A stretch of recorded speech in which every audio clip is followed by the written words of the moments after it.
That minuscule. We got the greatest law enforcement agencies on the face of the earth here, and it is that minuscule.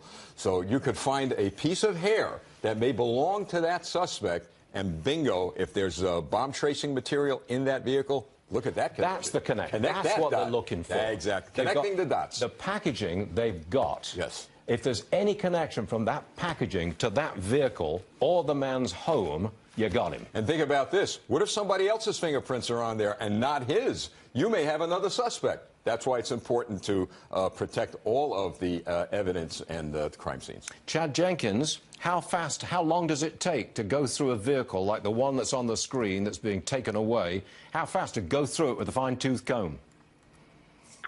Well, you have what the FBI will have even in FBI Miami. That was my last duty assignment, was out of the FBI Miami division. So evidence response team, which is specialized agents and analysts who are trained to do the evidence recovery. So they will be the ones, and there's actually a team of them out of the Miami division.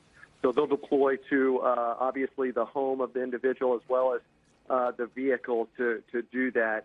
You got to remember, nothing went off, no explosions, thank God. So that helps in the collection of evidence because everything, as we know it right now, is intact. So it'll be, but I mean, you can bet it'll be through the weekend at this point in time, doing both any of the vehicles that the guy owns as well as then his residence. Chad, tell me, please, if you know, who quarterbacked all of this? Who was the person or the official who brought it all together with all these experts all around the country? Who did that?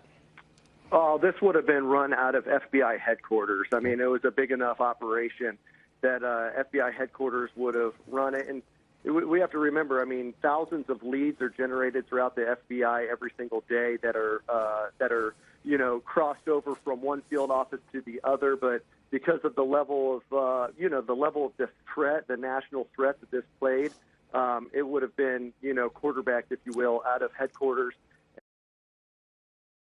And then, counterterrorism division most likely was second in command at running this operation. Stephen, how many people do you think were involved in this 48-hour investigation? In my view, one person. Just one person. I believe that based on the fact that these bombs, these devices were mailed all over the place, he could have had them stocked up and just, after the first news cycle, let me send more out. Okay, so I believe there's one. But you're speculating I'm speculating. it's just one person That's responsible. right. Yeah. All right. How many agents or law enforcement officials were involved in getting him? Hundreds. And keep in mind, you've got local, state, county, you've got hundreds of agents. This is why it was done so quick. The manpower being poured into this. Great police work. You know, Chad, I got to tell you, I don't want to be on the run when I'm chased by guys like this, right? Yeah, I mean, it kind of it's reminiscent of the Boston Marathon bombing. I mean, if you think about that, that was a quick deployment as well. Now, unfortunately, those bombs, those pressure-cooked IEDs did go off, but that was a quick reaction as well. So when the assets need to be deployed and a bad guy needs to be plucked off the street for national security purposes, you can bet your bottom dollar that the FBI and all law enforcement agencies throughout the country come together to make that happen. Chad Jenkins, I'll say hats off to the authorities. Great work. Chad, thanks for joining us. Same to you, Stephen. Hey, listen, you can run, but you can't hide, buddy. Yeah, that's a good expression. That's right. Stephen, thank you very much, sir. You're welcome. Well, of course, we've got two major stories for you this Friday morning. Yes, an arrest in the suspicious packages case happened in Florida. Details still coming in. Obviously, we'll bring you everything we've got as soon as we get it. And the other story is a market sell-off.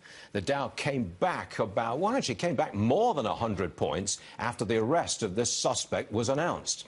But big tech, that is still leading this market lower. We're all over it. Back in a second.